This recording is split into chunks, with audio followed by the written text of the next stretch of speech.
Je pense qu'il y a un consensus très clair aujourd'hui pour dire il ne faut surtout pas avoir de masque pour le grand public, ça n'a pas d'intérêt et c'est même presque faussement protecteur. J'ai toujours plaidé pour l'accès au masque grand public. Les masques sont inutiles si vous n'êtes pas malade, si vous n'avez pas été personne contact proche de personnes malades. On ne doit pas acheter de masques et d'ailleurs on ne peut pas en acheter puisque nous avons donné des instructions aux officines de pharmacie pour qu'elles ne distribuent des masques que sur prescription médicale. Non, il n'y a pas de risque de pénurie. D'abord pour les masques dits chirurgicaux, les bleus un peu plissés. En fait, on a des stocks d'État qui ont été réalisés dans des mandatures précédentes. J'insiste, l'usage du masque en population générale n'est pas recommandé et n'est pas utile. Lorsqu'on n'est pas infecté par le virus, lorsqu'un médecin ne vous recommande pas de porter un masque, il ne faut pas en porter. Je pense qu'il y a un consensus très clair aujourd'hui pour dire il ne faut surtout pas avoir de masque pour le grand public, ça n'a pas d'intérêt et c'est même presque faussement protecteur puisqu'on porte un masque et on se contamine les mains et puis on n'a pas le masque 24 heures sur 24. Non, les Français ne pourront pas acheter de masques dans les pharmacies parce que ce n'est pas nécessaire quand on n'est pas malade.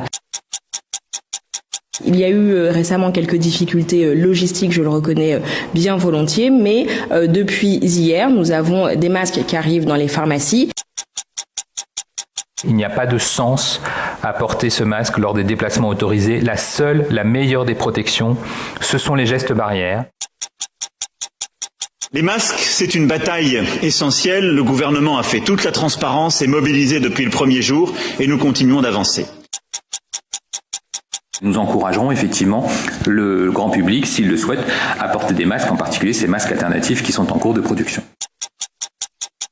D'abord, il n'y a aucune décision de recommandation de port du masque, ni obligatoire, ni recommandé, en tout cas à ce stade, pour la population générale. L'État, à partir du 11 mai, en lien avec les maires, devra permettre à chaque Français de se procurer un masque grand public.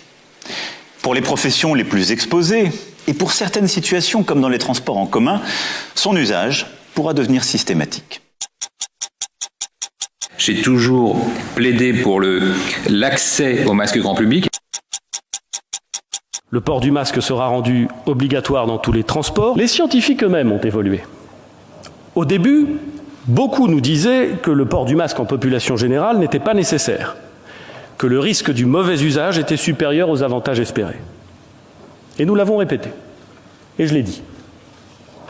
Ils nous disent aujourd'hui, parfois les mêmes, qu'il est préférable dans de nombreuses circonstances de porter un masque plutôt que de ne pas en porter, et il me revient donc de le dire et de faire en sorte que cela soit possible.